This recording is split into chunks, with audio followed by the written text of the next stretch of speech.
Good day mga kalapatids kapadyak, welcome to my channel, Greater S Tonglok.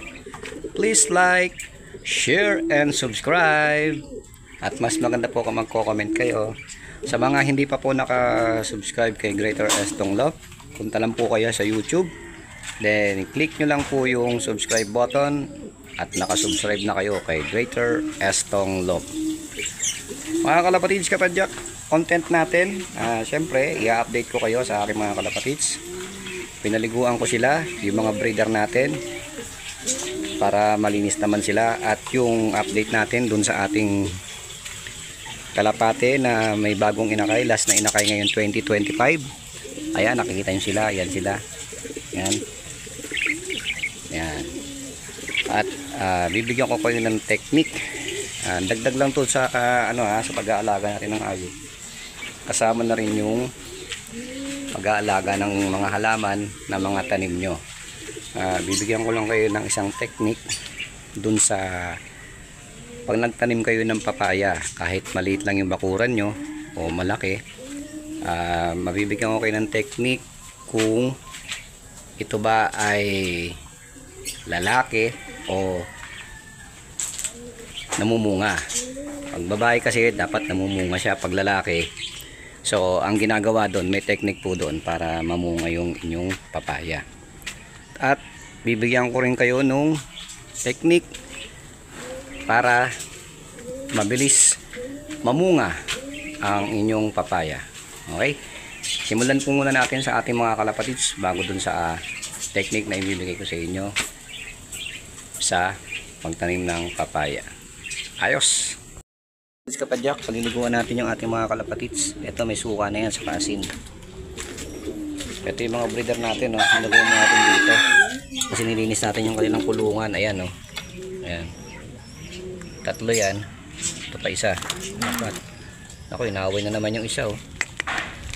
Sabi ko, ito yung mga flyers natin. Ito yung kulungan nila, malinis na. Ayan. Ito yung may anak, oh. Malinis na rin. Ito yung mga parakit natin, yung mga manok natin na yun, nandun sa kabila.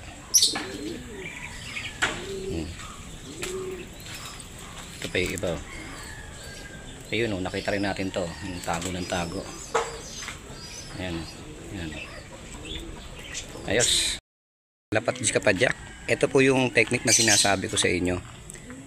Ito po, ito yung papayang sinasabi ko sa inyo. Kita nyo bakit ganito lang yung dahon, di ba?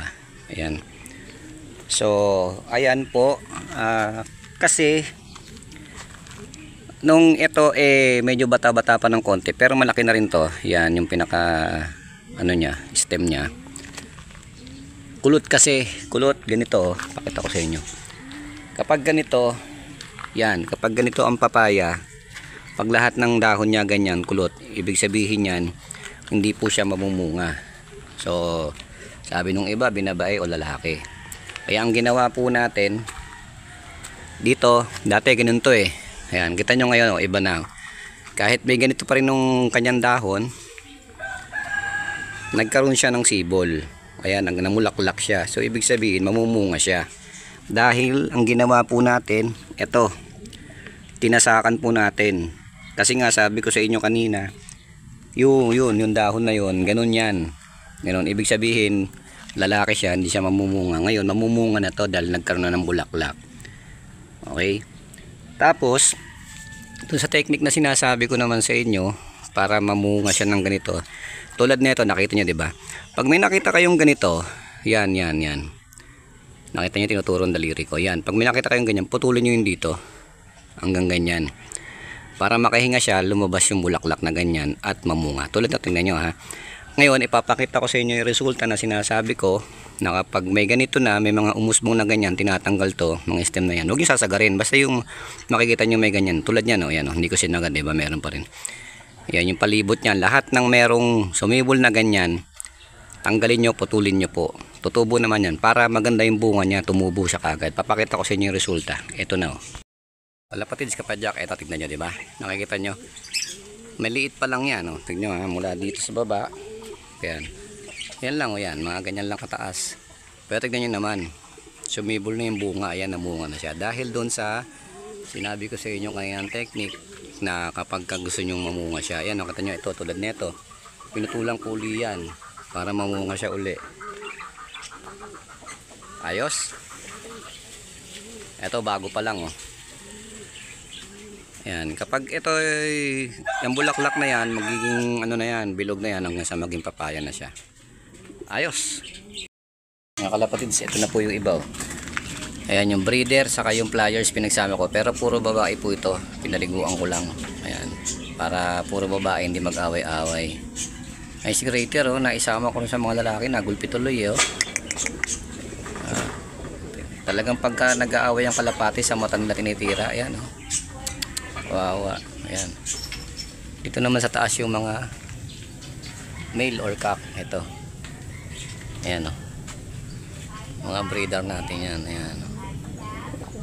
Ayan. Tapos yung iba, hindi ko na paliliguan. Malinis naman sila. Ito yung iba, oh. Kung makukuha ko pa, makuhuli ko, paliliguan ko pag hindi na. Ayan. Ayos.